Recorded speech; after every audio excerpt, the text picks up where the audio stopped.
Okay, we're gonna give it another few seconds to let everybody in. And all our students, welcome to our second night in this symposium. Like before, put in your favorite emoji, just so I know you can hear me and you hear the judges. Oh, perfect. Yes, I love it. Awesome, and I'll have the chat open.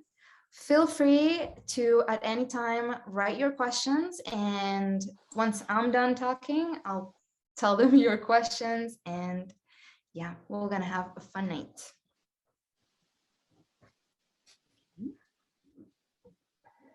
Just a few more moments. Okay, perfect. So I guess we're just gonna start by introducing our little panel. Let's see. Okay, so let's start with Deanne. Deanne, can you introduce us to yourself, your background? How did you get started? Oh, okay. Hey, hey, everybody. I'm Deanne Foley. I am a local director. I've worked in, I think, short films and feature films, and worked as a director in television as well over the last 20 years. And I'm really happy to be part of this panel and certainly open to hearing all your questions. So yeah, that's me. Oh, that's awesome. Thank you. And let's go with you, Jerry. Can you introduce yourself? Sure. My name is Jerry Rogers, and I am a filmmaker. And I have predominantly made documentary films, and I've been doing that for about 30 years, which is a long time. I've been really lucky. I've made a lot of documentaries. I've won numerous awards, and that's because of the incredible people that I have worked with in terms of who've been in the films, and then the incredible teams and crews that I have worked with. So I'm really excited about documentaries. Can't wait to talk about them with you all. But to know that primarily documentaries are films, they're movies, they're about stories, they're about taking people to places that they can't go on their own. So I'm really looking forward to this. Thanks so much for having me. And Deanne Foley is a kick-ass, fabulous filmmaker. We're so lucky to have her tonight. It's just so great to be able to have her tonight. I'm looking forward to hearing from her. Oh, likewise, Jerry. Thank you, Jerry. Thank you so much. And Pat, what about you? Happy to see you too. Hi, happy to be here. I'm Patrick Condon. I'm a director and producer based in St. John's. Done short films, feature films, done some television, getting more involved in television in the coming year.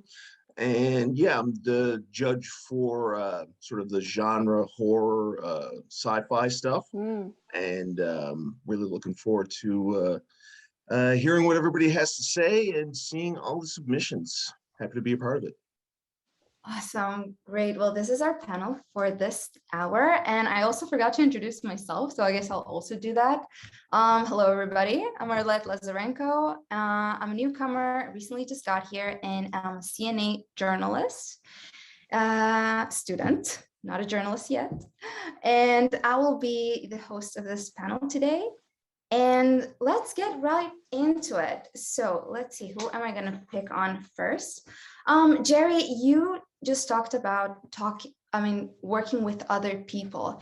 Can you share with me, what is your experience with working with other people? How important is that?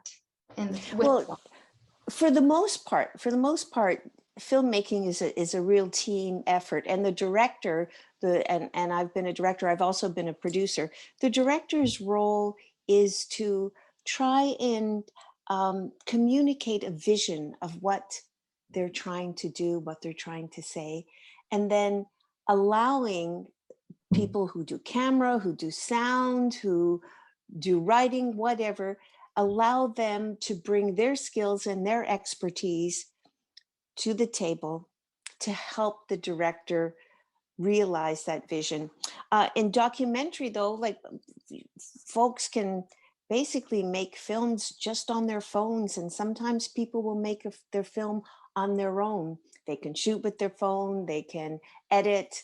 But I have always worked with a crew and with a professional crew. And it's amazing also what can happen in the editing room. I've been very, very lucky to work with incredible editors, especially Terry Nash. She edited two of the films that they're being downloaded as we speak. And I hope that the students will have a chance to take a look at them. We'll give them the link so that they can take a look at them. So there are amazing things that can happen in the editing room. And sometimes what people do with editors is that they do a paper log of all the stuff that they've shot, and then they write out their shot list, and they do a paper edit, and they tell the editor, I want you to cut here, and I want you to cut there, and I want you to cut here. And that's not how I work. I believe that an editor is a filmmaker as well. And it's amazing what can happen to your story and what can come alive in the editing room when you work with someone and respect their approach, respect their expertise, respect their commitment to what you are trying to do. So there was one time in my life, though, when I made a film called My Left Breast, and it was about my own breast cancer. Made that about, it was released in the year 2000. So wow, that's 21 years ago. And I thought I was going to die. And I thought this was probably going to be the last film that I would ever make. And it was a very personal film. And it's not really about breast cancer. It's really about love and connection and relationships and love and joy. And that's basically what all our films are about. And I was going to do that with a crew, with a professional crew, with a camera person and a sound person, etc. And then I realized that I couldn't do that film that way, that myself and my partner, Peg Norman, we shot the film ourselves and we did the sound ourselves. And that was a whole other experience. And it's a surprise. And that's the thing about documentary films. And I know Deanne and Pat will talk to you as well about surprises and things that you don't expect in the filmmaking process, but particularly in documentaries, what you want to do, you don't want to do a lecture. You don't want to just tell people about an issue. You can write a pamphlet for that, or you can write a book. But basically, if you're using film, you want to go somewhere. And when I say go somewhere, you want to take people somewhere where they would never go on their own. And there has to be a surprise. There has to be a reveal. There has to be something that's unexpected, that really kind of pulls you in, that touches your heart, that touches your mind. And working with a crew or on your own, and a lot of people now will work on their own because they have access to the means of production, that it's still about telling a story and going somewhere really different where people haven't been before. Thank you for that. That was beautiful.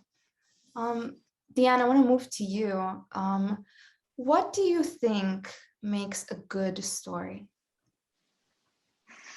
Yeah, well, I think when I think of story, and then I think of, films, and the films that have, the ones that I remember, the films that I love. And I really think it comes from a film or a story that's emotionally engaging. I think of being a kid and seeing E.T. for the first time and remembering how that film made me feel, right? And so I think when we're talking about stories, how do we tell a good story? It has to be a story that engages with us emotionally, and much like what Jerry is talking about, a story, with some of the best stories, like the stronger the conflict, the stronger the story. You have somebody wants something and there's something standing in their way.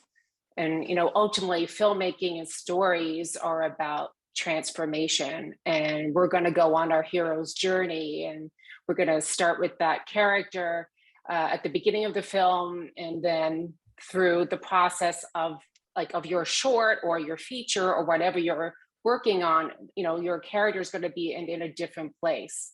So I think those are the films that really speak to me, and I think those are what every audience wants, is to, you know, a film about transformation. Patrick, can you add to that? Like, what is your process when you are working on a story and bringing it in a film, for example? Well, it's different with sort of each project where an idea could come from. But when you're working in something like horror or science fiction, typically you're thinking about sort of bigger ideas. Horror movies traditionally have always been about what scares people or society at large, and same with science fiction. It's about a viewpoint of the world, and so. So that's always sort of where my ideas have come from. I made a short film called Infanticide that was just a really kind of quick gimmick movie. It's a comedy about parents living in North America with a one-child law. And so the movie is 15 minutes of these parents, couple killing their kids over and over again until they get the perfect child. And yeah, it was supposed to be funny. But anyways, I mean, it was a big idea. And so I guess kind of to the same point of what Deanne and Jerry are saying is that you want to come up with something that will reach and connect with an audience at large. That's the whole point of medium, is to connect and to convey your ideas and your thoughts and your viewpoint of the way that you see the world. And so this is what's really cool about doing a high school film festival in Newfoundland, is that, you know, a lot of people are paid a lot of money to find out what kids, teenagers are thinking, how they talk, what they think is important. And my experience when I was a kid was they never really got it right. So now we get to see from you guys, from the high school kids, you know, what is it that you guys feel is important, or what is it that you want to talk about, or what do you think is important in your world? How do you speak amongst your friends? Like, everybody is always curious about that. And by the time you become an adult, you've sort of had the weight of the world, and your ideas all get washed out in the end. But I always found, and I always look back at my time as making movies as a kid and stuff, and teenager, young adult. That's when my favorite of the projects I've done and the things that I've looked back more fondly has been at that period of time. So looking forward to seeing what everybody's got these days. I want to kind of point for something that you said, Patrick. Do you think, what is like a big difference between the adult films and like films by more younger generation? Do you think maybe, I mean, because some people said that they feel like maybe they would be taken less seriously because of their age. What are your opinions on that? Well, I mean, it's all about approach. You don't necessarily have to be taken seriously, you know, I mean, but the way that you look at the world when you are 13, 14, 15, 16, you know, into your sort of early 20s is just completely different. You know, I'm almost 40, I'm in my late 30s, and the way that I look at the world now is just, it's not the same. And so you get sort of a almost a more pure, or like more unadulterated, I guess is probably the correct term, view of the way that things are.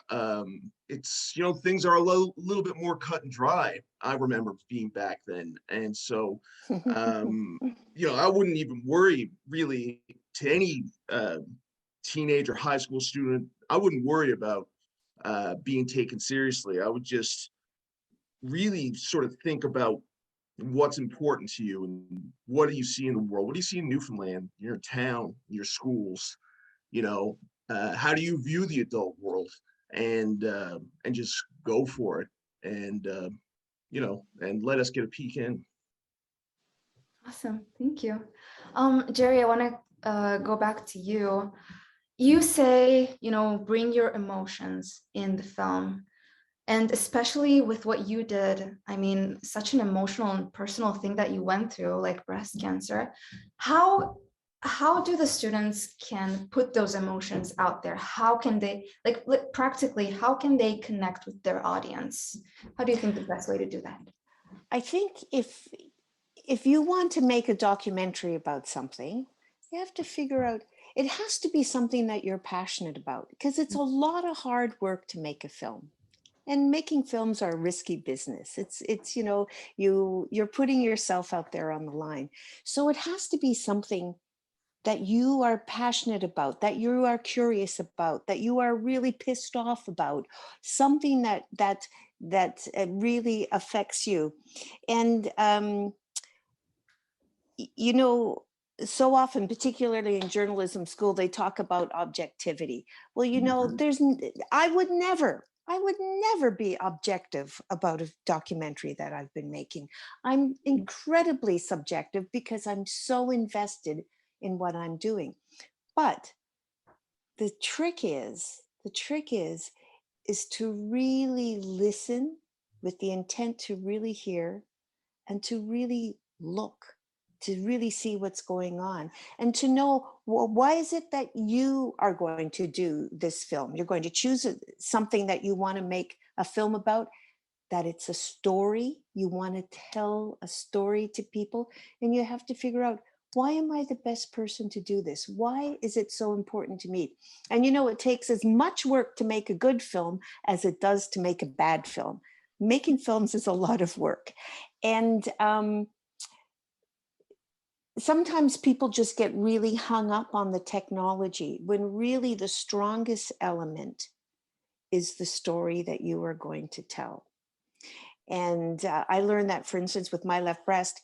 Prior to My Left Breast, I worked with very professional, very skilled, high-end crews for the documentaries that I directed. And again, with My Left Breast, I couldn't do that. Peg and I just used a little prosumer camera. The production values weren't really, really great, but it was probably, we won over 20 awards for that all over the world. And it's because it's a film that's intimate. It's a film that's full of surprises, because it's not about breast cancer. It's about how do you live? How do you live when all this is happening around you? And it's funny. People say you laugh through your tears. So those are the kinds of surprises that you want, where you're going to look at something in a way that nobody has looked at before. They haven't looked at it from that vantage point. And that's why seeing documentaries made by younger folks is so important, because you are taking us somewhere. You are taking us on a journey. You are showing us something. You are helping us experience something through your eyes and through your vision. And I think it's like what Pat said, you know, we need to, to have a film festival with films done by high school students is just fantastic and bang on. So you got to find out, what's the story you want to tell? Why is it you? And then go do that story in a way that no one has. It's about finding your voice. So when I see a documentary, I'm not looking for some kind of objective piece of newsreel. I'm looking for the voice that's telling me a story. And and someone who's passionate about what they're doing, not objective, but passionately subjective. Yeah. Anyways, I'm so excited to see what people come up with for the folks who are going to do their documentary. 5 minutes. It's really hard. It's harder to do a really good, strong piece in 5 minutes than it is in a half an hour. But it's quite a challenge. And I think, you know, that it's about hearing the voice of the filmmaker. And I don't mean necessarily physically hearing the voice, but for the filmmakers to find a voice and to present it through the way that they tell the story. And they find the way of telling the story through the people that they have chosen to share the screen with. Amazing, thank you. to continue with that, Deanne, how would you say, what advice would you give to the students when looking for those characters, looking for those people? What should they kind of notice about when they're choosing their actors? How would you do that? Like in terms of like coming up with their ideas for their scripts, is that what you mean? I mean, I guess also because Jerry said it really depends on who you choose, or maybe Jerry, if you want to answer that, I was just, if you want to continue. Well, with that, yeah, I like, guess whatever. for me, it's about, it's not actors, it's people talking about their real lives. Yeah. And so I think, that's a little bit different, but it is also once you ask someone to be on the screen and to be part of, I never made films about someone. I always felt I made films with someone, but Deanne can really talk about how she chooses That would be interesting to know. to work with people and who she chooses and why she chooses, if that's what you want to know about actors. Yeah. I guess when I'm deciding who I would cast, I'm just thinking of like where it's, high schoolers working with, probably will be working with their friends, and I think it really, I guess I kind of want to go back and just talk about in terms of the story, and when you kind of coming up with your characters, that I think it's important just to kind of keep it simple, like in terms of, it's under 5 minutes. Like if you're not going to start your script with a car crash or, their surgery or the house is on fire. I think, just really be kind of realistic about the kind of stories that you're able to tell with the resources that you have. And, you could have a very engaging short film about literally two people sitting at a table. And it's a conversation that could be incredibly engaging.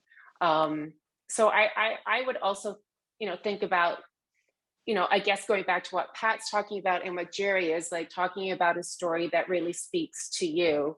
My first short film was about a kid who's forced to take trombone lessons. And that was something that I was forced to do. I was in grade 5 and I wanted to play the flute, and I was given this awkward instrument. It was a trombone.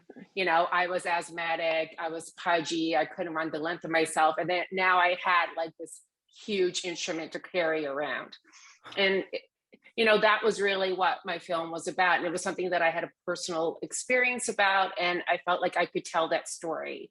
And it wasn't a drama, it was a comedy. It was about this kid trying to get rid of her trombone. And it keeps coming back to her in weird and, unusual ways. And so I think when you're trying to come up with like your story or your characters, I think it is kind of starting with like what right with what and just keep it simple. I mean, it could literally be one shot. Mm-hmm. I wonder, like, Dan, for you, what is something that you would have wanted someone to tell you when you just started out? Sorry, I just need to get some water. Just 1 second. Okay. Oh, sorry, it's okay. Well, once you refresh. Can I jump in for a sec? Yes, of course. I was actually about to go to you because I have a question just for you, but go ahead. Okay, well, I was just going to sort of address the two things about story and about characters, and sort of echo what Jerry and Dan was saying, is use what you got.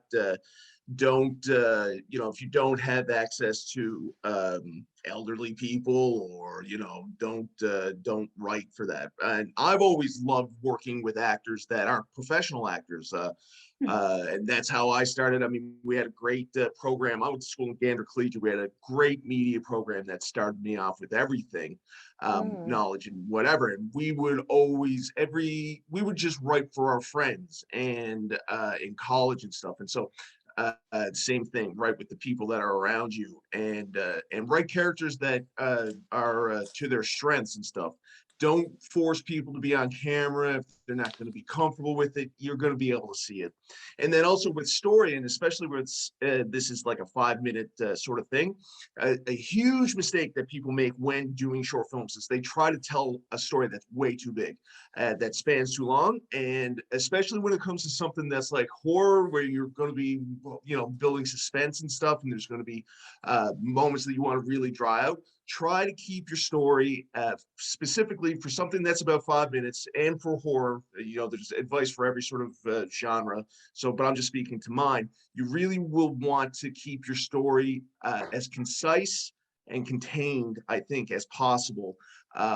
Or, you know, and there's exceptions to each rule. So I just want to say that too. But you know, a mistake that I always made starting out was that I would, you know, try to write something that was short. It would end up being about 20 pages long, or I would shoot and the first cut edit of it would be, you know, even 10 minutes, and then trying to get that down to 5 minutes.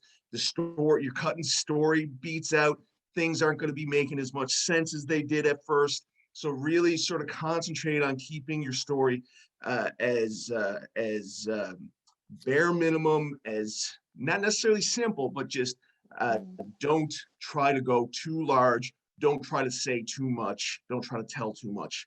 And so that's all I just wanted to say about that. That's awesome. I have a question specifically for you. What's the most important detail of a horror film? That's from one of our students. Yeah, I saw that. I mean, there isn't one, you know, you can choose though. You can choose. Sound is obviously a big one. You can get some scares pretty easily by having a very silent movie, and then bah, you know, you have like a jump scare. People find that cheap. I love that stuff. I think that anything that you can do to get your audience feeling like, you know, laughing, scared, jumping, or whatever, I think it's all good. So I mean, you could use sound. You could I mean, cinematography. You can you know, have stuff in the shadows, and like, and you know, what I recommend too is that if you what I always still to this day do, I'm writing a script right now, and like if I'm like trying to sort of like think of a scene, something comes to mind, I'll put on that scene, you know, like don't be afraid to be influenced by your favorite things. Go watch your favorite horror movie. Go watch your favorite horror movie scene. Why, what is it that, you know, is it the performance? Is it the cinematography? And like really sort of get creative with it. It's so much, well, it's always been, if you're creative, it's always been easy, but it's way easier now where you're not using like videotape or film or stuff that you only have a certain amount of, you know, you can, with your phone, you can experiment a lot more. Editing is way easier than back when I was doing stuff. You know, I would have been in school around the same time that Jerry was doing her first documentary, or not her first one, but the My Left Breast. So like we were doing reel to reel editing stuff, and like that would take forever, you know, and if you make a mistake, like your day is ruined, you know, you're going to want to get into a new career, you know, you just want to quit. But now with nonlinear editing and how simple it is, like you really have the opportunity to be able to experiment. And so, you know, so with cinematography, I mean, like if you wanted to really concentrate on that, shadows, people in and out of the light, it's a bit cliche, but you know, the whole thing about like, let me see if I can just like doing the underlighting there, you know, it's classic, but it's creepy, you know, it works. And so just really think about stuff like that, you know, like, you know, I guess like one of the things is like acting is like, it's a tricky thing because there's a lot of sort of a cliche that maybe the acting isn't the strongest in a lot of wide release horror movies, but you still need to have somebody that like can do a good scream, that can be scared, that can be intimidating and stuff like that. So, you know, a long way around it to say that there isn't one thing that's the most important, but you can concentrate on something and really make it your own. That could be your thing. Awesome. Let's see, I have another question here. I'm gonna give it to Deanne. Let's see, a student here asks, With a limited time of 5 minutes, what advice would you give in order to write a screenplay that is concise, yes, yet engaging? That's tough. Yeah. Well, I mean, if it has to be under five minutes, then when you're writing, it should be 5 pages. When you think about, in terms of like, if you're going to write 20 pages of your script, then it's obviously a 20-minute film. I mean, I think in terms of trying to tell a good short film, there's always the element of surprise, like there's a turn. I mean, I think you should go watch a bunch of short films that are 5 minutes and kind of see what works and what doesn't, or think about, it's really like a well-crafted scene in a lot of ways. A short film is, it's something, it's the unexpected. It maybe, I mean, it's kind of comes down to this. If you're going to do a drama, then it has to be engaging. If you're going to do a comedy, then it has to be funny. If you're doing a horror, then it has to scare you. And so I would go watch the kind of films that you want to make, like I would never try to make a film like Pat does, like a horror film. I would make a terrible horror film because it's not my thing. It's not something that really speaks to me. So I think when you're kind of starting out, and what I did, I just watched all my favorite filmmakers and be shameless in trying to copy them. And through that, I think your own voice kind of comes out. Can you tell me your editing process? How do you start that? What is your process? What is your approach to editing? My process editing. Well, I always work with an editor. For me, I think an editor is like a second director, like this is sort of my approach to filmmaking, is that during production, I never feel like I'm ultimately telling the story. I'm just gathering moments. And then once I sit in the edit suite with my editor, that's when you really tell the story.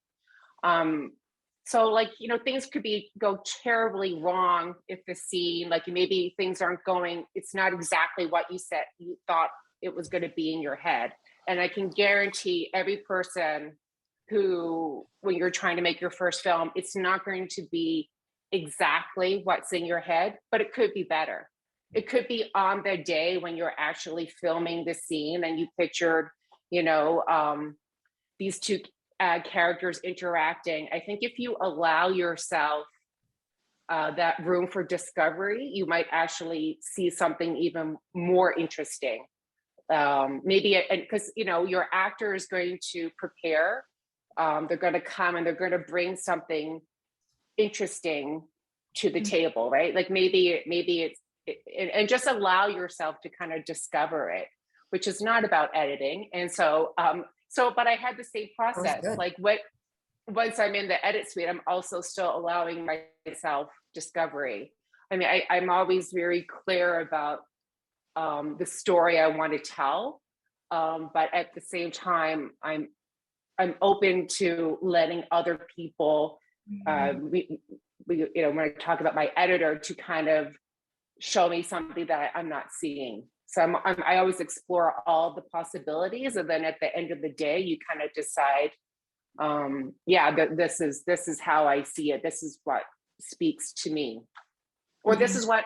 And I mean, when as a filmmaker, like for me, from making my first film to just having worked all summer in television, it's the same approach for me. I don't think I've changed. I think I've become a better filmmaker, but I'm still that stand-in for the audience. Like I still, like, if I feel it, then I believe an audience will feel it, and I always just trust my gut. But I think I wish when I was younger, I was like, what would I tell my younger self, right? And it would be take more risks. I mean, you're making this 5-minute film, like you will learn so much more from your failures. Like if you kind of just tried something crazy and it didn't work, than kind of just keeping it safe, you know, like I think we all have a story to tell, and just being able to, just do it your way. Like, you know what I mean? Like maybe, I think filmmaking is like trying to convince everybody to tell your story, right? So like, it's kind of like, that's what leadership is. Like, it's David, I think Fincher said, it's like getting 300 people to hold the paintbrush to paint the picture, but like, so it's sort of like, that's who you are, so like, you'll see it. And I think when early in my career, people had questions, I would feel like they were doubting me, but they're not doubting you. They're just trying to understand the story that you're trying to tell. And I think if I could give anyone's advice, is just be so kind and be grateful of everyone around you. And I think the best film experiences I've had is when I've empowered the people around me to help tell that story. Wow, that was amazing. Jerry, do you want to comment on that? Yeah, and I want to tell a story about a film I made after my left breast called Pleasant Street. And it's I was in the hospital after I'd had another mastectomy, and I was in the hospital. And across the hall from me in the hospital was this beautiful young woman, Lita, who had melanoma. And then just up the hall from me was this great guy. He was a little bit older than Lita, and he had pancreatic cancer.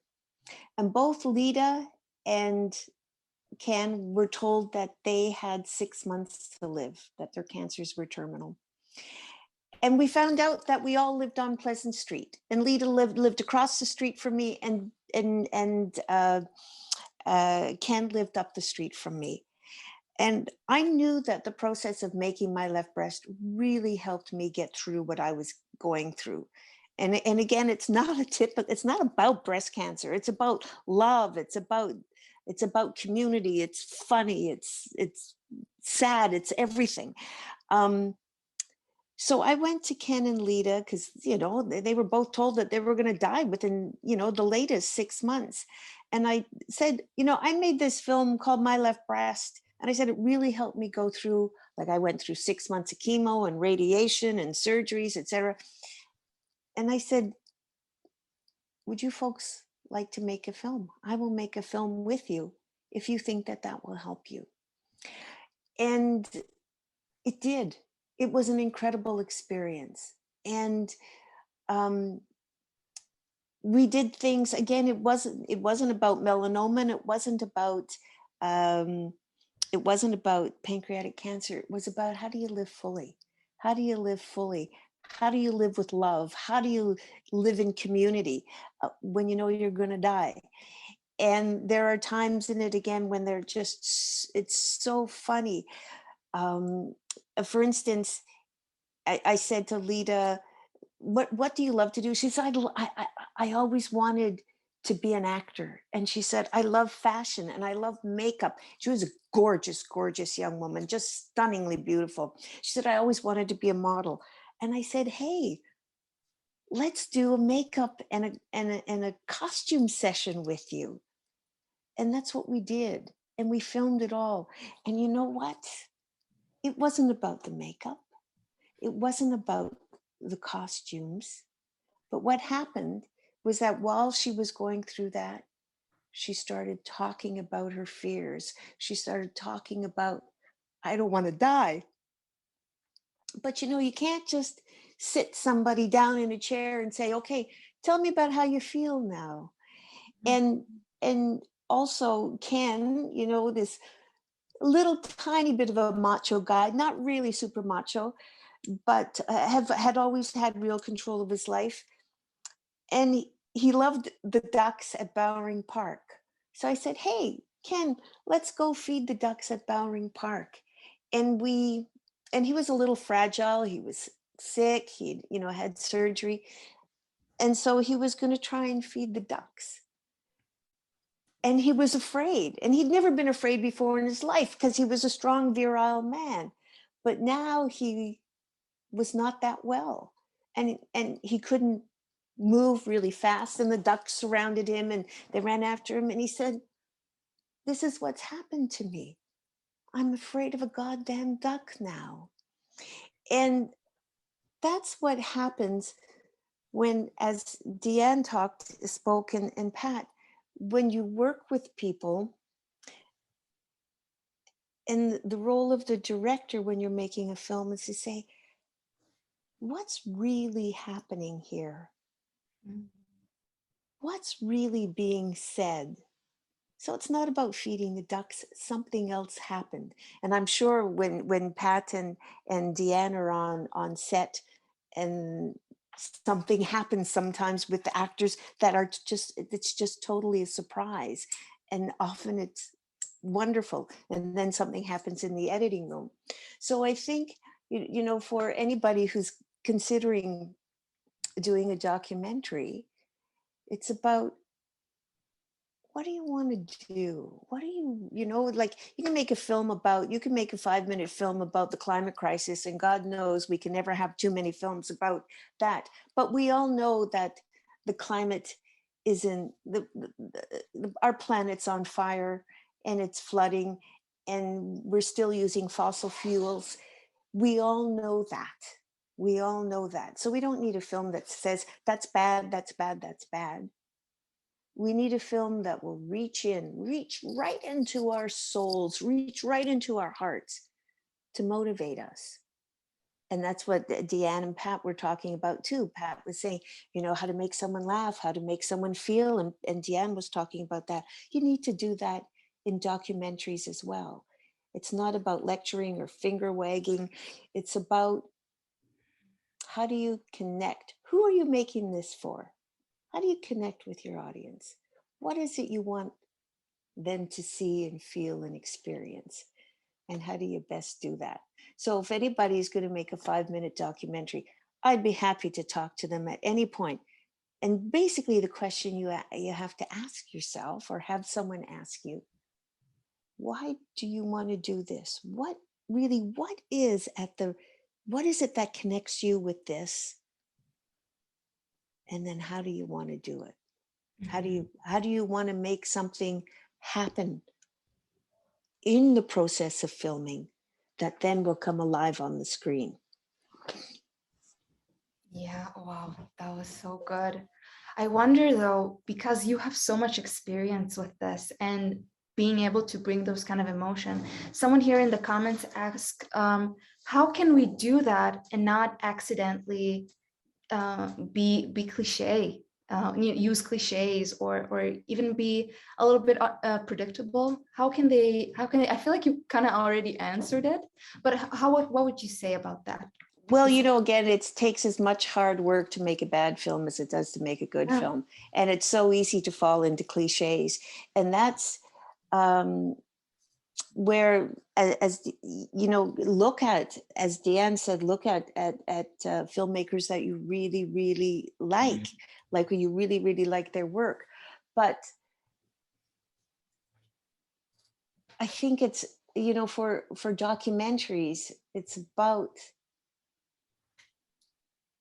what am I doing? What am I bringing new and different here? What am I? And, you know, if ask yourself, if what I'm doing right now, is this a cliche? Ask yourself that. And if you're working with an editor or a producer, talk it over with them. But really, with documentaries, it's about building relationships with the people that you're filming. And helping people to tell their story. It's about distilling what's happening and making it possible for their voices to be heard.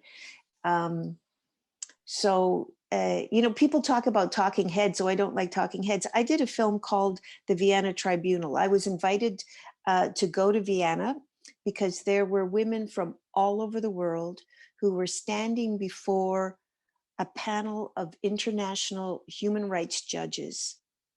And they were telling their stories about the violations of them as women in whatever country they were from. And the stories were so horrendous. And I remember when I was asked to do this, I said, well, gee, I don't know, making a film about, people just standing up and talking, I'm not so sure if that would be really powerful. And I said, it's going to be a lot of talking. And so I had a great crew, and they were from different parts of the world. And so we filmed all kinds of stuff outside of the testimonies, and then we filmed all the testimonies. And you know what? All that fancy stuff we filmed, the interviews, everything, we did not use. We used the simple testimonies. And it was so powerful. It was so powerful because people that we do not hear from were speaking their truth uninterrupted. And there was nothing cliche about it. And there was nobody objective. People were telling their life stories. And the role I saw for me as a director at that time was then to clear away the noise, to clear away the stuff, so that these women's voices could emerge. And it was a surprise to me at how powerful it was, the simplicity of it. Nothing, no fancy technical tricks, no fancy anything, just those pure voices. It was amazing. But so you don't know. So it really is about, what is it? Who has entrusted you to tell their story? And how do you best let that happen? Sometimes it's the best, sometimes your best work is to get out of the way and not to impose anything on it, or to find creative ways for those stories, those voices to be amplified. Thank you, Jen. So, yep. Thank you for that. Patrick, do you mind sharing with us a moment you were very proud of, and how did you find yourself there? Nice. Well, I mean, there's been a lot of times where I have made something and sort of, I guess, like, had moments of thinking, I can't believe that I've done this, or, in a good way. And so, and throughout a bunch of different projects that have had their own sort of levels of success or not success. And so, but I guess, like, I've always been very proud of every project that I have considered to be like my project, that I was like the director and writer, and a lot of the cases editor. And I think that I think that you ensure that you could be proud of everything you're doing if you like, you're coming from it with sort of pure goals and pure intentions. So, like, I don't know. I mean, I wrote the feature film that I did. There's a scene in it that is, I think it's like, 7 or 8 minutes of just one continuous take with the camera moving throughout the house, and people dying and this, that. There's like special effects. There's a whole, like, and to what Deanne and Jerry were both saying, like, it was an entire crew of people working together for this. And so I guess, like, you look at that and be like, wow, like, there was, a dozen or so people all working towards the same goal, and you can be proud of that. And I guess sort of to even trump that, like, to be able to get a group of people together in general. And most people, most of the time, when you're going to make your very first project, it's going to be a volunteer project.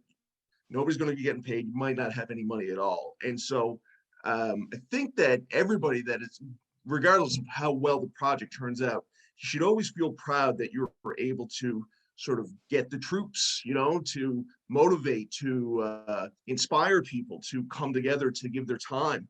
And so that's what all you guys will be doing with your projects. You're going to be all there with a common goal. And, I have gone through my career, heard a lot of people say that they're going to make a movie or they talk about it. And if you make it, if you do it, then you are the 1 in 10. Most people never do it. Most people, they either lose focus, they lose motivation, they can't motivate people to come on board.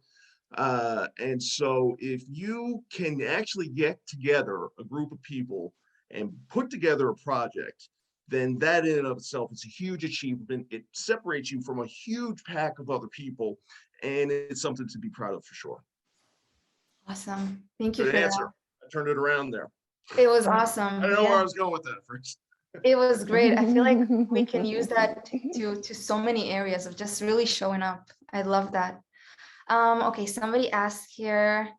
Someone said, now I'm motivated. Hiccup. Amazing. That's great. Okay, we have a question here. I think it will be for all three of you. Out of curiosity, who are your favorite filmmakers and what have inspired you to the most to become filmmakers? Deanne, let's start with you. Okay.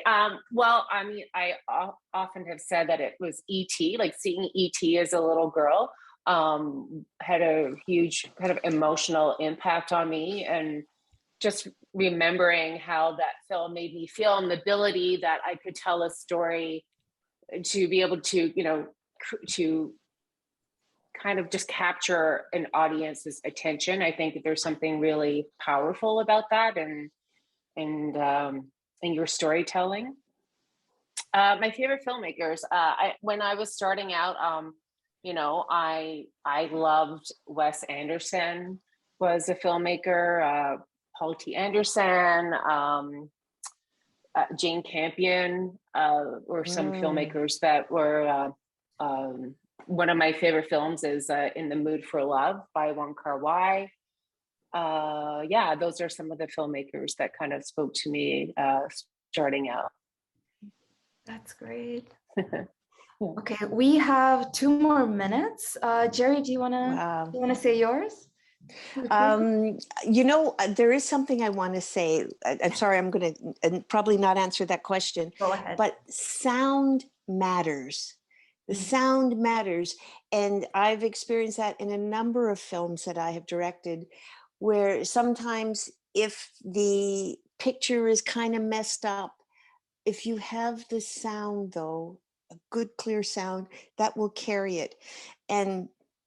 But I have had moments of absolute, disappointment when the sound was really messed up and then you can't use it. And so I just want to, for those who are, if it's your first film, you're making a 5-minute film, pay attention to sound. Make sure that you get really good sound, and if you're not quite sure how to do that, get some help with that. Make sure you have some good mics. It's really, really important. I wanted to get that in.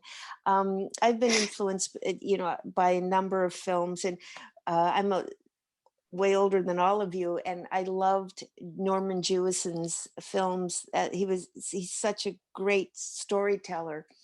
And Jane Campion and Margarita von Tratta, great feminist filmmakers. Margarita von Tratta from Germany.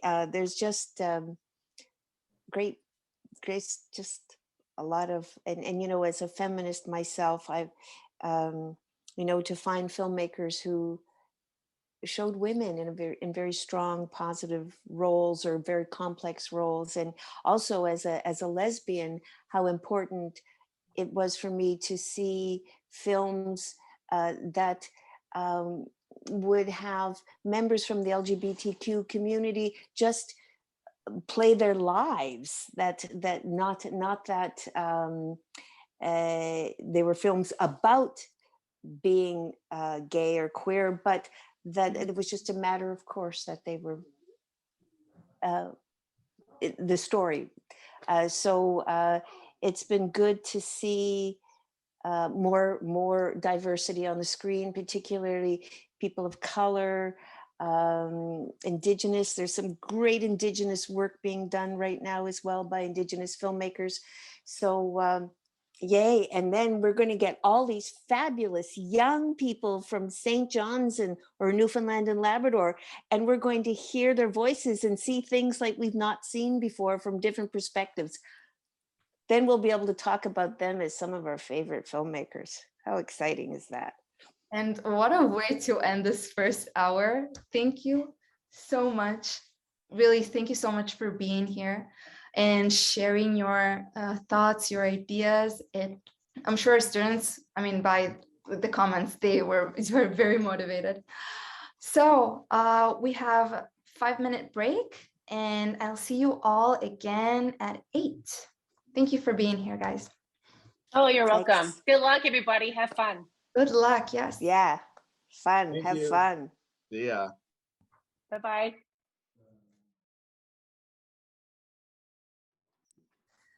Okay, everybody, welcome back. Hope you rested in those 5 minutes. Just to make sure we all have, everybody's here, give me again your favorite emoji. Awesome. Oh, perfect. Okay. Awesome.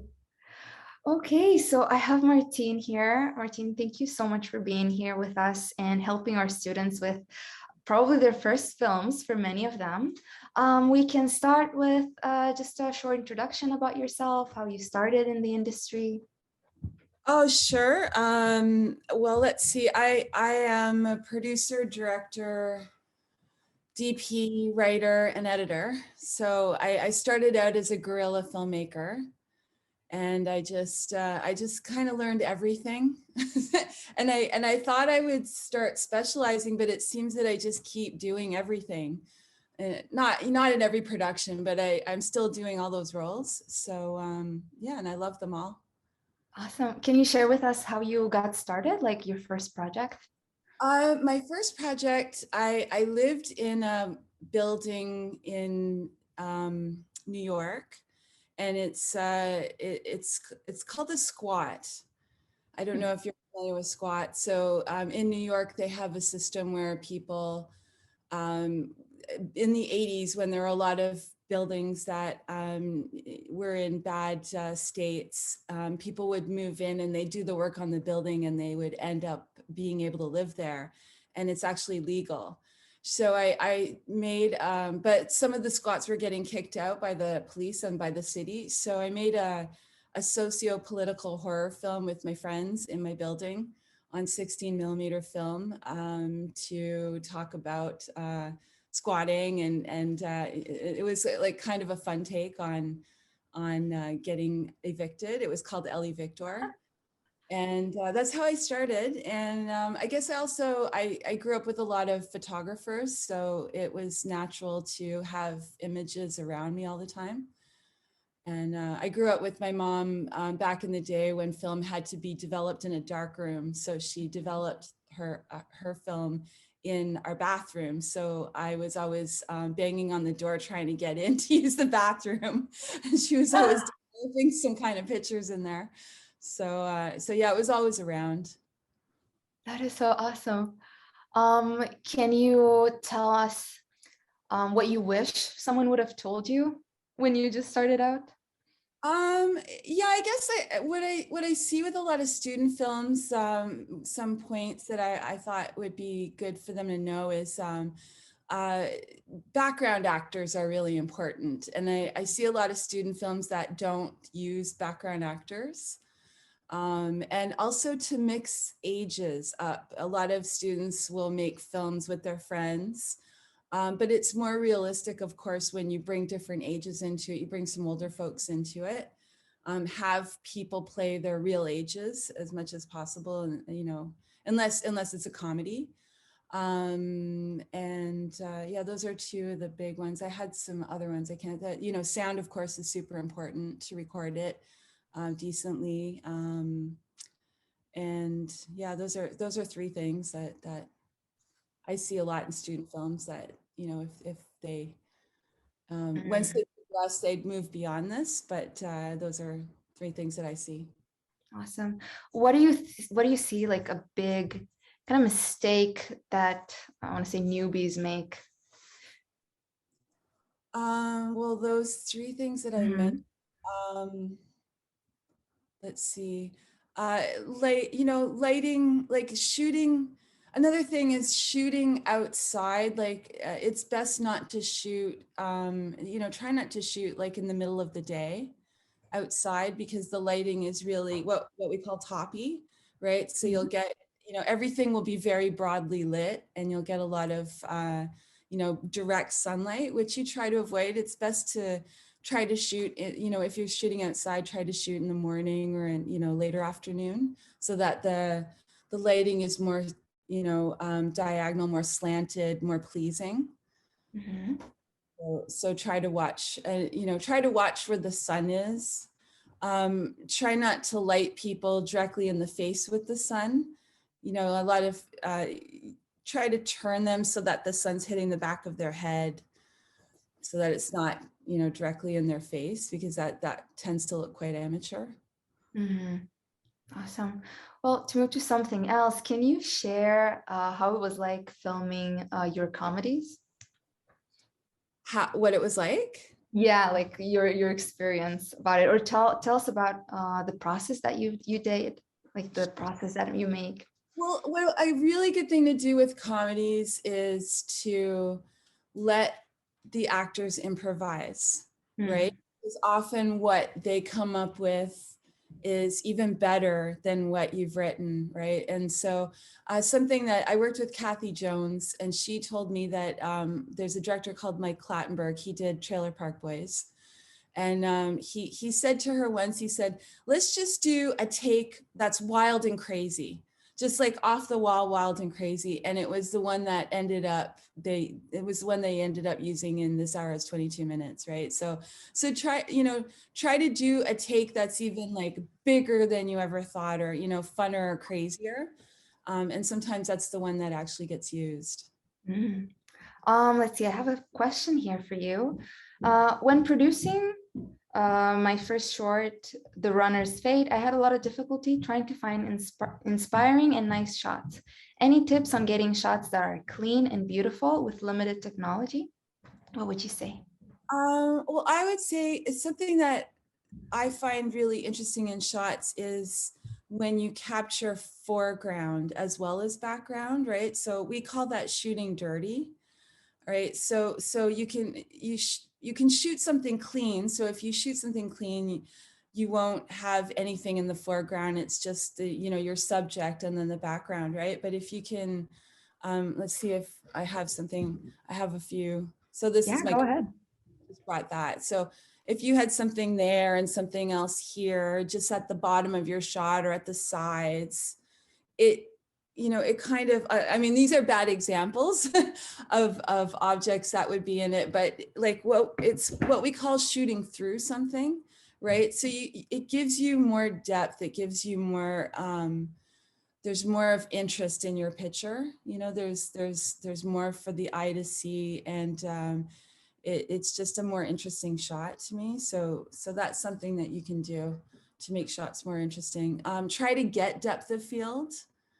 I guess what depth of field is it replicates, so the camera replicates what the eye sees, right? So if you focus on your hand, the background goes blurry, right? And so that's what you want to achieve in some of your shots is to have the background blurry. So you want a shallow depth of field. That's called a shallow depth of field. And when the background is not blurry, when you can see, all the way into the background, that's called a deep depth of field, right? So you want some of your shots, like if you have a close-up of something, you want the background to be blurry, generally speaking, unless you're going for some crazy effect where the subject's out of focus, right? So you want to, if you can find a camera that actually allows you to capture depth of field, you're going to get better shots. Okay, thank you for that.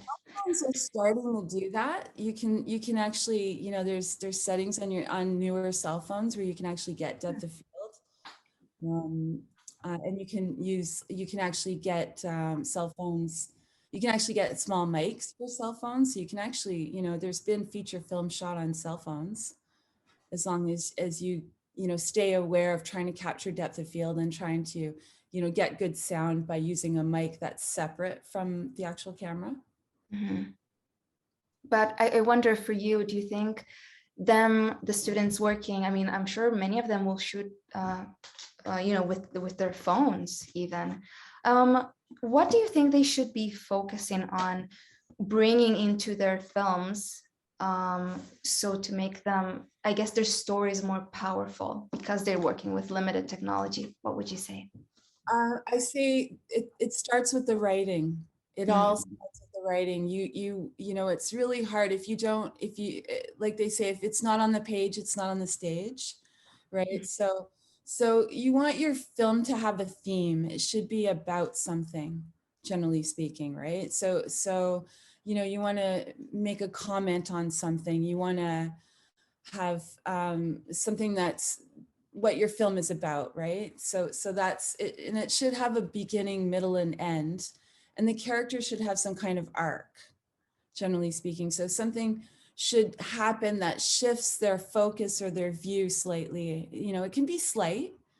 You know, so there are films that don't have an arc, a character arc, but generally speaking, if you want to have a good film, the character should, you know, have some kind of shift in some way in the film, right? So that to me, and then of course, great acting is you know, working with your actors, even if they're friends and family, you know, trying to get them realistic as much as possible is generally the way to go. Sometimes, you know, in comedy, sometimes performances can be heightened.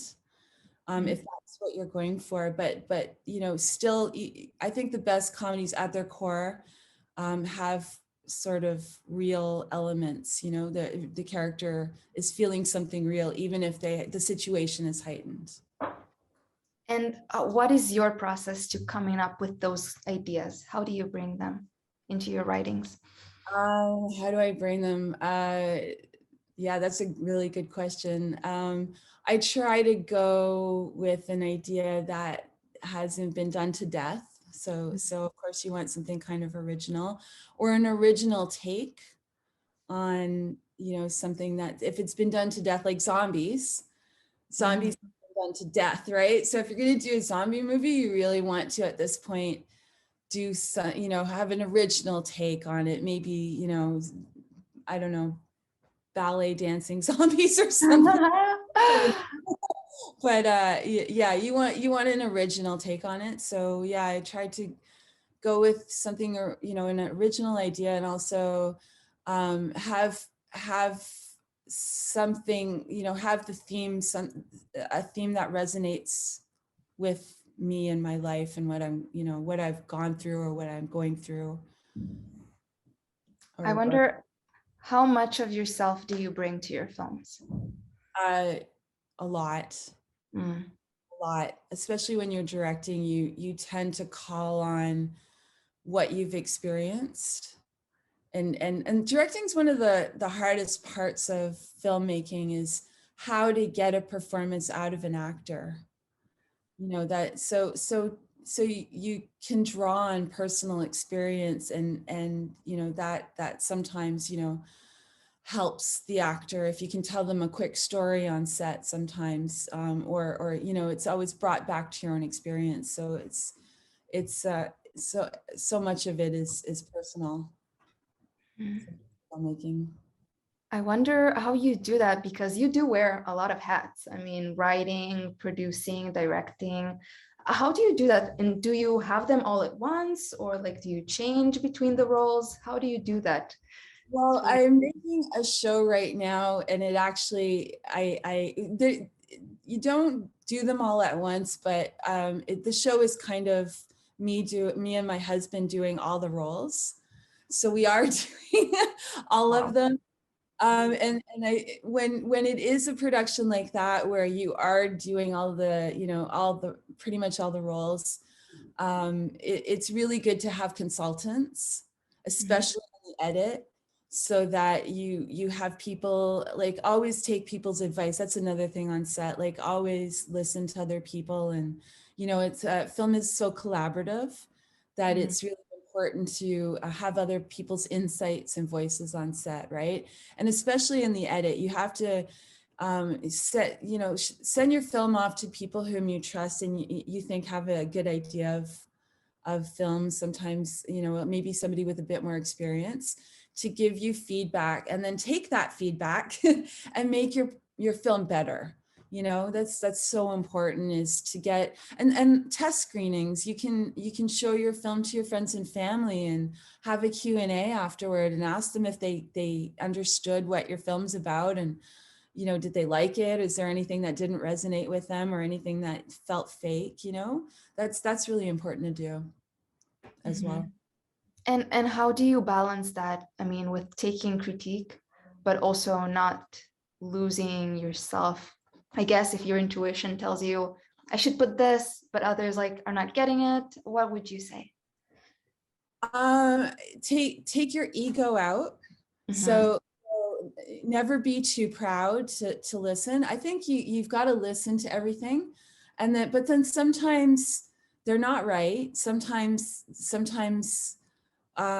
you are, your vision always trumps, right? So you can always make your final decisions once you get a range of opinion, but don't ever do it on the basis of ego, thinking, well, I know, and this is my film and I know what's right.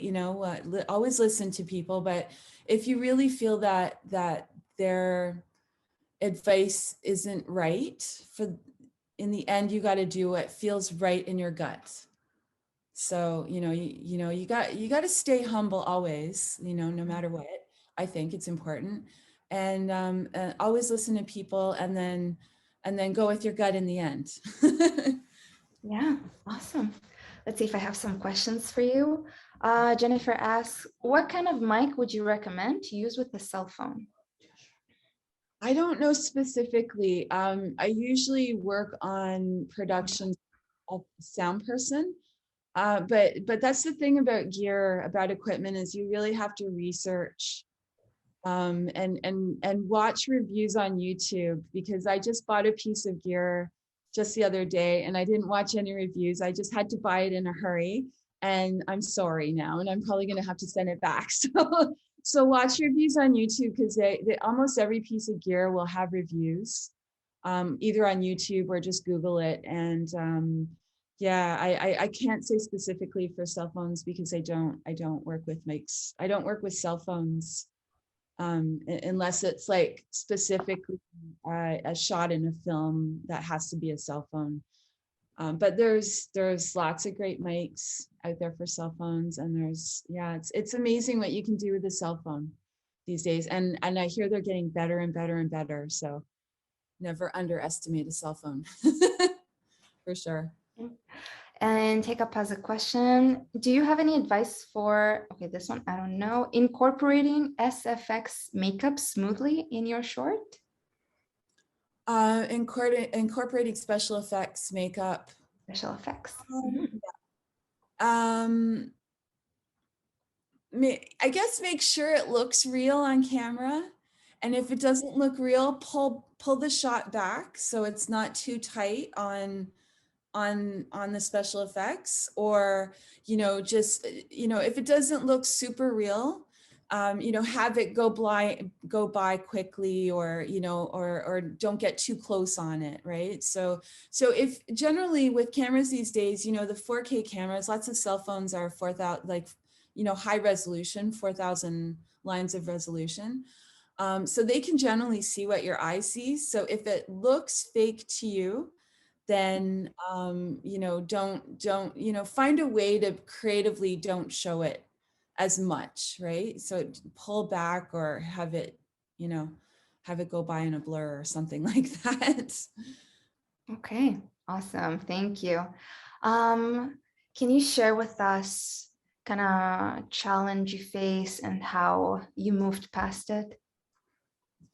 A challenge I face. Let's see. Oh, there's so many. Film is always challenging. Always at every step. I think first of all, casting is really important, and you know, it's really challenging, especially when you get further on in film, to you know, you kind of have to make sure you want to work with certain, you know, people, your actors, make sure you're able to work with them, that you know, you have a good relationship with them as much as you can. One really good piece of advice, I think, is when you're auditioning actors, if you have them reading from a text from your script, always give them an adjustment, right? So an adjustment is give them some direction, get them to change it up, right? You know, you can tell them something like, I'd like you to imagine that you're really mad at this character, or, you know, something like that, you know, and see if they can't change their performance, do not cast them. Because if they can't change their performance, you won't get anything different. You can't work with them. They're not going to be malleable, right? Mm-hmm. So that's the key, is that they can take direction. If they can't take direction, my big suggestion is do not cast them. Like, try to stay like water. You know how water flows around an object? Mm-hmm. That's what I try to do with actors who are challenging. I try to be as pleasant as possible, and still get them to do what I'd like them to do by being pleasant and being water. And just like, you know, if they're going to be a rock in the middle of the stream, you can change direction yourself and still be really nice, so that you don't create too much tension on set, you know, because it's always hard on set anyway. You're always battling with time and money, right? So you never have enough time to shoot what you want to shoot, almost ever. And there's never enough money to do what you want to do properly, right? So, and time is money, right? The more time you have, when you have everybody on set, every minute is money. So, so you want to find a way to get the actors, you know, to get where you need them to go and get the performance you need out of them, without too much, you know, screaming on set. You don't want any of that. Yeah, awesome question. That's like a really cool tip. It's like a pro tip. Absolutely. Let's see. Colin asks, as someone who wants to be an actor and a filmmaker, since you have done both, what is your preferred role? Oh, I don't act. I'm in my show right now. That's the other thing in this show. My husband and I have this show, and we're the characters in it. It's a reality show, and we're the crew, because we were on a sailboat. So I don't act though normally, but people do all the time. Lots of actors are also directors, and they direct themselves. I think what they do is they they'll watch at least one of the takes, right? So you act, and then go behind the camera and make sure you watch it. Because some people don't, even professionals, they don't do that, and then they are disappointed with their own performance. So if you watch it, at least you can see, oh, okay, you know, I need to change that a little bit, you know, I need to adjust myself there.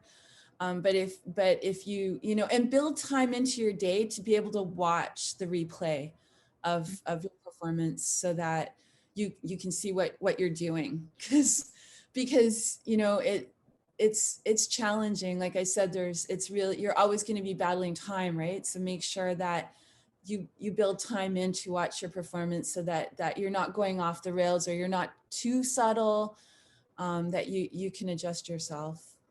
Mm-hmm. And when it comes to working on tight deadlines, for example, how do you set your priorities?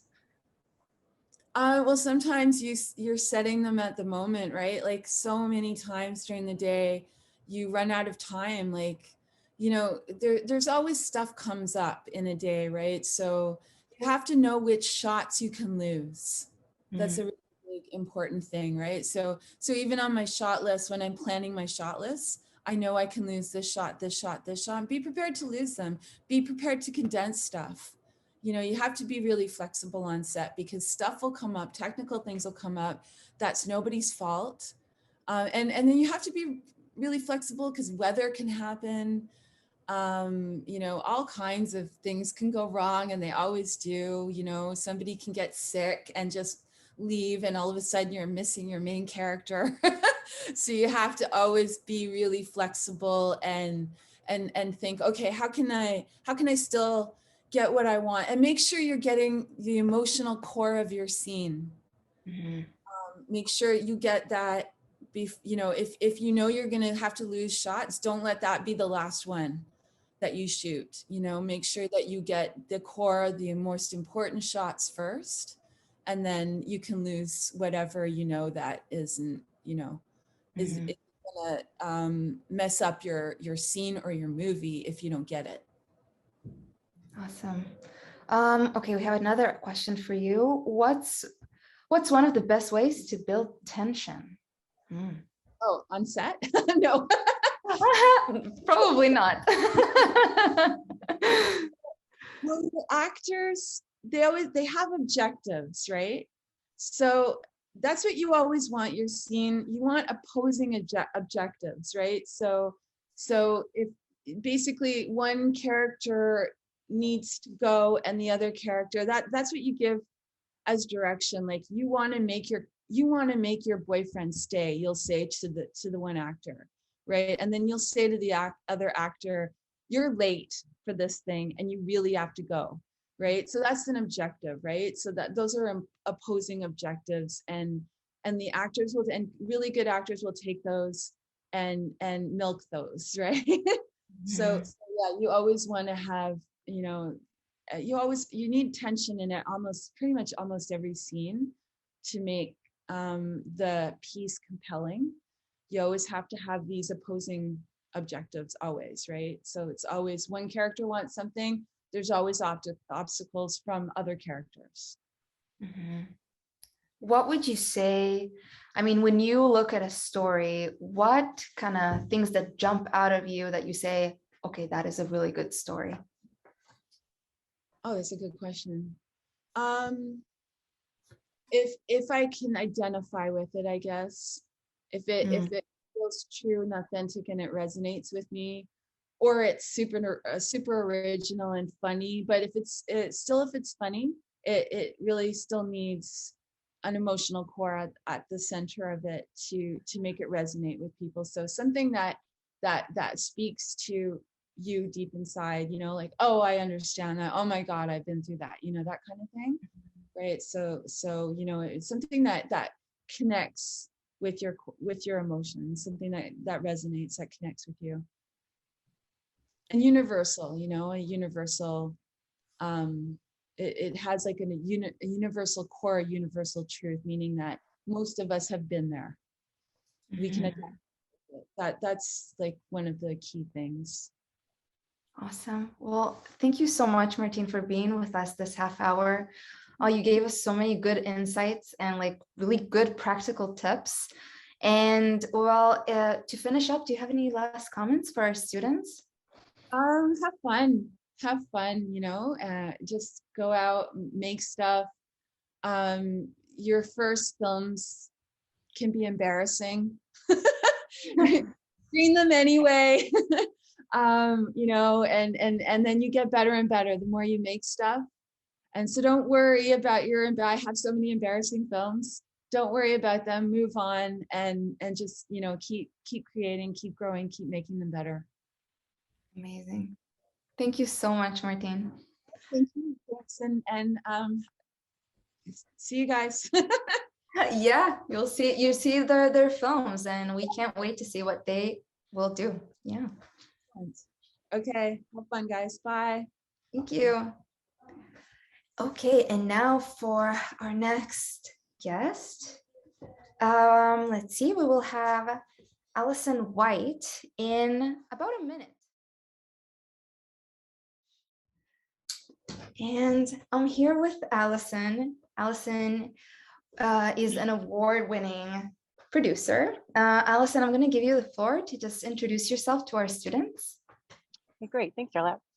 Well, my name is Alison White. I am an independent producer mostly, which kind of means, for those of you who don't know, like I work with a writer director and I develop the vision of a film, raise the financing, and then get to a place where you're kind of wholly responsible for the production, right up to when it's like hopefully playing in theaters and beyond.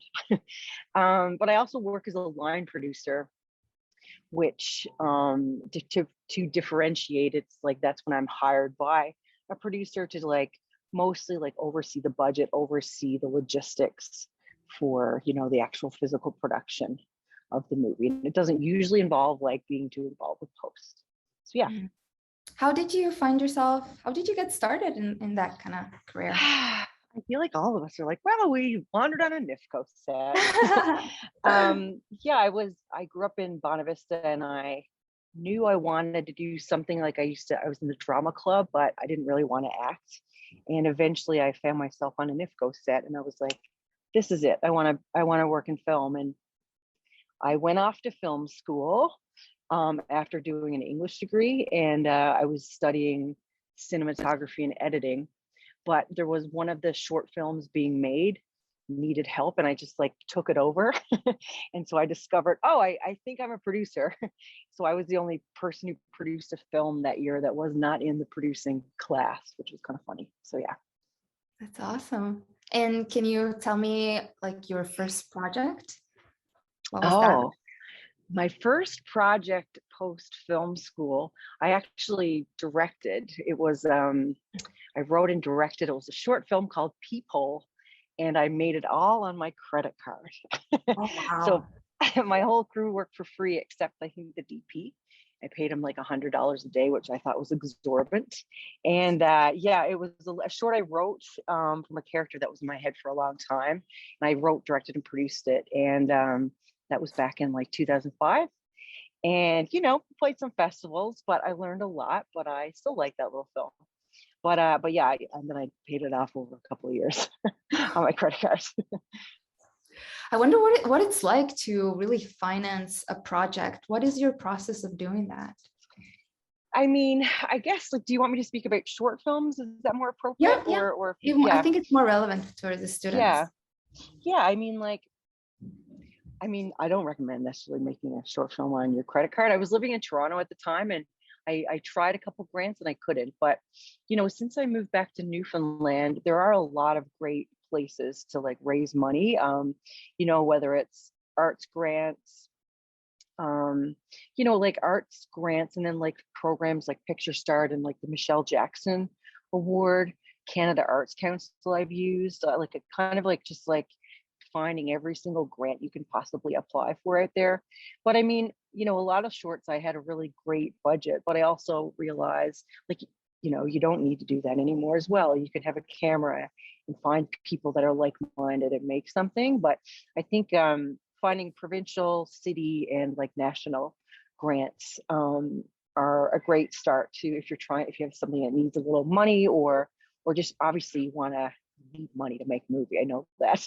So I think there's a lot of resources out there for that. It's competitive. So I will say, like, you really need to put thought into why you are making this film, or the director or whomever is making this film, why you're the best people to make the film, and find a way to articulate, put that on paper, and hopefully with a visual kind of, you know, package. And just, you know, presentation is everything. Put your best foot forward. It's like, as opposed to just kind of, I mean, not that you slap it together, but like you really, it's competitive out there. So you really need to like make people see why you deserve to get that money. Mm-hmm. And I have a question here for you. Where did you attend film school? I went to Sheridan College, which was, it was just, I'd done an English degree, so I didn't want to go and do a degree program. So I was really interested in it because there weren't at the time a lot of like technical schools that I could take in a year or two. So it was like hands-on, like understanding what crew positions were, working with cameras, working with editing software, and being just instructed directly on the craft of doing, like, you know, so that's what I really wanted. So yeah. You know, I wonder, because we had the previous night, we had students ask if film school is worth it. Like, do you feel like it was worth it for you? Yeah, I mean, it's so interesting. I was discussing this very thing with a friend recently. I don't think there's an answer whether film school is like good or bad. I think it's like the context of what you're looking for. And I think at that time, I wanted to learn more. I wanted to get experience. And like, at that time, that was right for me. So I am glad that I did that. And what also happens when you go to film school is you meet a bunch of people that can be your collaborators, or just people, you know, I find you just want to shoot the shit about films or talk about how to make them and figure that stuff out. And peers are some of the best things you can have. Like, you just need partners and people to talk to. And I think that was really great for me as well. Mhm. Okay, and I have another question. What was it like working with Disney on Peter Pan? I'm surprised to get that exciting. question. I mean, it was a great experience. You know, I was working with them for quite some time leading up to the shoot. And a lot of the people I work with were like Americans and Canadians based in Vancouver. And they were like exceptional people, like the best at their jobs. And so, you know, I can learn a lot from that because I've never worked on something like the scope of that so large. And I think I learned something on every single project I work on. You know, I never have ever regretted taking like a job like that. I mean, it was wild because the parameters that they have to work on, like the resources they have, are so different for every project that I had. So it was just like, it was interesting. But, you know, working with a studio also requires a level of like paperwork and like rules that you cannot break. And I'm just used to kind of like, I get to decide what rules I break or what rules I don't, like, you know, but so it was very different in that way. I mean, I know that's kind of a vague answer. We can get into specifics, maybe, if you guys have specific Yeah, questions. sure. If you have any specifics on that, I mean, I have a specific on that, like working really on that scope. What did you like face any challenges, anything like, wow, I never done that? How did you went through it? Well, I mean, there were many. So you're Mhm. working with a crew of like 250 to 300 people. So we're working in rural Newfoundland. So like the simplest things of like putting people in housing during COVID, where there's certain rules on like how we can share accommodations. But there's also like, you know, Newfoundland was in its busiest year. So on other years, I might have been able to make a call and say like, I need to hire like X, Y, and Z. But I had to make, you know, I feel like 20 calls for every one thing I did, as opposed to like a couple calls under normal circumstances. But otherwise, it was just still a vague answer. It was a very different world of like the expectations, what, you know, you can't just like have someone fill a position. They need to be excellent. They need to meet the standards of what they're going for. They need to be very experienced. I don't know. I mean, there were so many kind of different challenges, you know, like, I mean, one thing we had to do a unit move that was a kind of a last minute decision because of some weather and some challenges. So within about, you know, 14 hours, we had to find where, you know, accommodate and organize logistically the moving of this large crew when we weren't anticipating doing that. So like logistics behind that are like incredibly challenging. But again, when you have a team like that, you have all of your department heads, they're like the best at their jobs. So you just need to know what you need to communicate to them, what's fair to expect them to do, and like just be very clear and straightforward with your communication. But that was a wild challenge. I wonder, like, I'm trying to imagine the ratio between like stress and fun. How would you say it? Oh God. Well, you know, I was stressed a lot because I had an independent film that I developed for years. It was a tiny budget that was going to film right after it. So like, I was kind of stressed because I didn't want to like let that film down. But I mean, I would say it was very stressful, but it was very fun. It was totally worth it. So, you know, I don't know what the ratio was, but it was a great experience for sure. Can you share with us a moment you are really proud of in your career? Oh boy. I mean, the first feature film I made was called Cast No Shadow. And, you know, we kind of put that together really quickly. The writer, Joel Thomas Hines, and Christian Sparks, the director, you know, kind of pitched like the idea, and we kind of worked really hard to get it together and get it funded. And I think we were filming in like 7 months from finishing the script, which is, you know, doesn't always happen that quickly with a feature film. And I was like, you know, younger then, and like, I'm still very passionate, but like, I did whatever I could possibly do every waking moment to make it happen. And I really believe that film, like, you know, it was a micro budget, but it looked great. The performances were great. And we went on to like, you know, win some awards, and like, we stayed in theaters for like 6 weeks, and I kind of self-distributed that mostly. So, and I really like dug in with the team I had, and I was really proud of that. Amazing. Thank you for sharing that. Oh, what else can I ask you? Well, for people who, I actually have a question for you. Do you have any tips for actors regarding auditions or just in general for acting? I mean, I think that I always try to make an audition be a very like chill place where an actor can like totally be themselves. I know it's hard.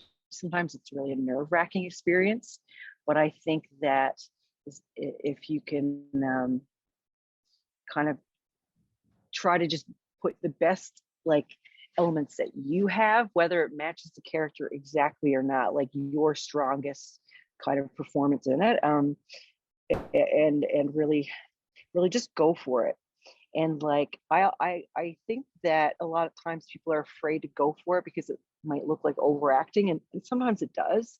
But if you're not afraid to be vulnerable like that, I think it's really good. And the other thing I'll say is like, you obviously need to prepare. One thing we like to do in auditions, I mean, we kind of, I feel like, probably have weirder auditions than other filmmakers, but we really like to try a range of different things. So like, maybe you could go from a really quiet character like to being very bold. And I think that sometimes when an actor prepares a lot in one way, it's very hard for them to break out of that in an audition. And so like, I would recommend not getting too set in one particular way. Obviously prep it the way you think is best, but try to like be flexible and maybe prep it a few different ways just in case you get asked for direction, and so they can see you have some more range. Mm-hmm. And I wonder, what tips do you have with working with other people? What do you mean?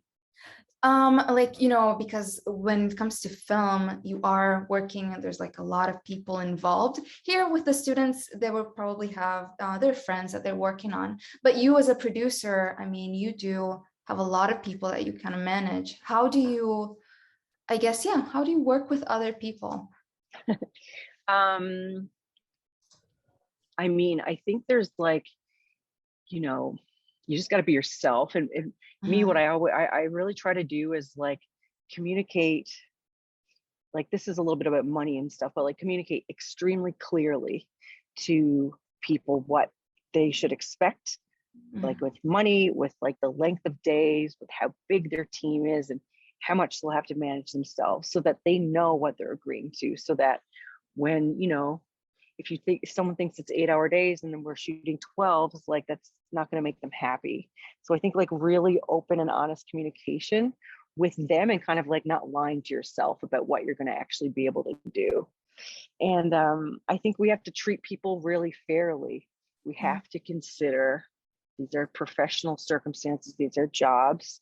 Even when you're just making a short film with your friends, like, you just have to, like, if you only have $5,000 and you need to shoot over, you know, 3 days, you just have to figure out what is like truly, like, you just have to treat people with respect and just be honest, I think, and be patient. Yeah. Let's see, I have a question here. How long should people prep for a 5-minute film? I mean, I think that, sorry, my eyes water. I think that's a tough question to answer just like on the without knowing more about the film. You know, if you have a script and it's 5 pages long, let's assume but if it has 1 location or 5 locations, those are different things. And I think depending on its style, you know, if you should break that script down in terms of like what the visual style is. So like what is going to be need to put into like the cinematography, the art direction, with the actors, with the locations. And based from that, you can kind of like, you just have to break it down into little goals of what you need to achieve. And then you can back that up and figure out how much time you have. But I think as a director and as a producer, you need to really kind of do as much thinking and answering creative questions well ahead of time, so that on set you're mostly executing and not like hemming and hawing. Not that you can't, you can always take 10 minutes on set you don't have to know all the answers, but the more you kind of like understand what you want creatively, the greater of a chance you'll have on succeeding. Because when you're on set, there's so many obstacles that are going to come between you and kind of getting what you want. So if you kind of like have that figured out, and that really like, you can't like, it really is about prep time. Mm-hmm. And I want, let's see, we have Hiccups asking, how did you guys know for sure that Ever was your Wendy? Well, I was not involved. I was a line producer, so on the Newfoundland portion. So I was engaged on that project when they had Ever cast. So I can't answer that, unfortunately. And I wish I was involved in the casting, and I would be happy to share that, but I did not. And do you have any new projects coming up? Mm-hmm. I do. I have, I have Sweetland as a feature film that I filmed right after Peter Pan. And it's based on a Michael Crummy novel. So we filmed that, but we're editing right now. And so we're like hoping to have a picture lock, which means we'll finalize the edit early in the new year, so that we'll be submitting to film festivals and hopefully showing the world in summer of 2022. I also have a film that's a co-production with Ontario, with a really great friend of mine, that'll film in Newfoundland next year. It's called The King Tide, and we're going to film it on the Bonavista Peninsula for 2 months. So, you know, if anyone is looking for some film work, they can hit me up, please. We'll be hard. Not to take away from the other productions in town, but yeah. So that is, and I also have a short film that I shot and I directed that I shot like a year and a half ago that I have not finished, that I'm going to finish and submit and hopefully screen that as well. Awesome. What tips do you have for our students on their storytelling? On their storytelling. Well, I think that when you have a story that you want to tell, I think that, really putting a lot of the movies I've been making these past few years, like you think you write a script and you write a revision or two and it's all great, but you really can't, I don't know, you can't put enough time, or you can you really just need to hone in and develop that script until it's ready. And I think that knowing kind of what the vision is and what the story is what you need to kind of hold on to, but being open-minded about, if the decisions you have about the characters are right, and being collaborative. We receive notes from sometimes the strangest of places that we are like, what's the best answer for this movie? The movie we are trying to tell, just taking a note from someone else is not meaning we're changing our movie. And really just listening to really trying hard to find the best way to execute that story, and just being open-minded about collaboration. And I mean, that's writing is kind of one aspect of storytelling. And I will just follow that with once you kind of are very happy with your script, film is a medium that we have we have art direction, we have cinematography, we have music, we have actors. So like, I really believe that like every frame of that, if possible, you were making choices about these characters that tells something, that tells your story. So don't forget that. Like, you know, like you can put, it's not just about the camera moves. It's not, you know, there's like the color, like everything comes together. And so working with people that are good at their respective jobs to help you elevate that vision, I think, you know, it's just like something to keep in mind, because I think sometimes we just think actors or camera moves, you know, but it's everything coming together. Mhm. Is that? Mhm. And let's see, how do you turn literary works into film? Well, I mean, you know, if there's like the technical answer of like, if you read a book and you like it, you have to approach maybe the publisher or the author and option that into a screen, and so that you have the rights to turn that into a screenplay. But you know, I think adapting novels it's an expensive process. It can be, but it's also, with Sweetland was a book adaptation, and it was a really rewarding experience because we love that book so much, and now we have this rich story to use to, you know, turn that into film. So you have to really think about what is cinematic versus what is like that in a novel that won't work on a screen, you know. And hopefully you're working with writers, and again, just kind of being continuing to develop it until it's right. I mean, were you wondering more about like the actual like optioning a screenplay, or were you wondering more? Hey, whatever you can give for our students that is practical, if they do want to do Yeah, that. but I will say, like, there's, you know, when you do an option agreement, I mean, like at that time when you're down the road, you have a lawyer, you have to figure out, you know, rights and all that stuff. So you'll like be in a position where you have people to help you do that. Don't do that stuff yourself. When I optioned the novel for Sweden, I didn't know what I was doing, but I did call Pope. I called him, I was like, how do I do this? And he helped me, and then a lawyer helped me, and it was like great. But yeah, I think it's just about converting it from something that people have their imaginations to use to, like, because they're reading it and it's a different way of communicating information, to being something that's on screen. And like, what is it about that book that sparked something in you that you want to see on screen? And the story, it changes, like it becomes its own new thing. You know, you don't have to stay exactly true to the book or a story. And how would you think, let's see, I have a question for you. Do you have any tips? Aspiring action film actors. I'm a sucker for superhero movie. Oh my God.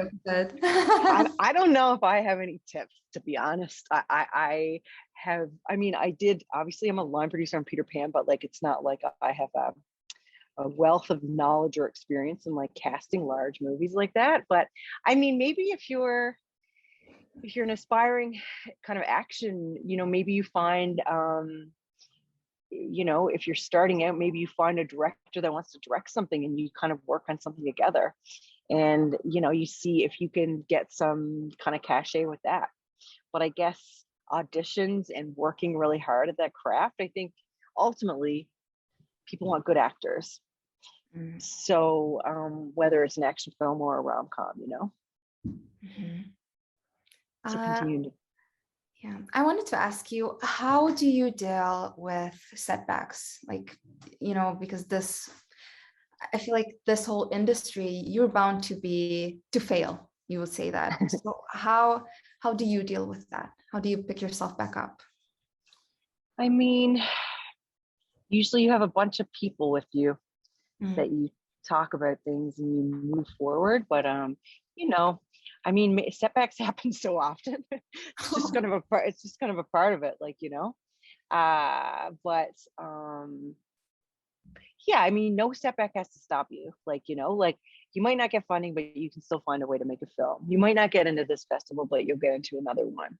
You might not get the actor you want in your film, but you know, maybe that opens up another door to an actor you never would have discovered. So but I do, you can get down on yourself, but ideally you surround yourself with people you want to work with, that people you trust, that you can like talk through stuff and like pick yourself up and keep moving forward. It's it can be hard though, but you know, but then you just keep going. You just, if you love it, if it's for you, then you just keep moving on. It's amazing. Yeah. And for our students now that, I mean, they're going to do a film really short, I mean, a couple of minutes. How do you, what is your advice on like putting a good story in such a short time? Well, I suppose that in something so short, nothing should be in there that doesn't like move the story forward or serve the story's purpose in some way. So again, hopefully knowing what the story is about, what the guts of it are that you want to do, and then like making sure every piece of dialogue, every little thing in there works or counts toward that the vision that you have, you know. Yeah, it's hard. I hope I get to see it. I love really short shorts. Absolutely. Well, we have 3 minutes left. It was such a pleasure. Do you have any last comments for our students? Any no, I mean, it's a hard old racket, but if you love it, if you enjoy working in film, it can be really rewarding and great. So you know, keep at it. There's lots of opportunities there, certainly. So good luck. And I hope to work with you all someday soon. Oh yeah, that would be amazing. Okay, well, thanks so Alison, much for having me. thank you so much for being here. I loved it, and I'm sure other people loved it as well. Yeah, thank you so much. They're all saying Awesome. it. Amazing. Okay. Take care. Oh, take care. Thank you so much. Okay, bye-bye. Bye. And thank you all for being here. I'll see you all tomorrow evening. And yeah, this was awesome. I hope you took notes. Bye, guys.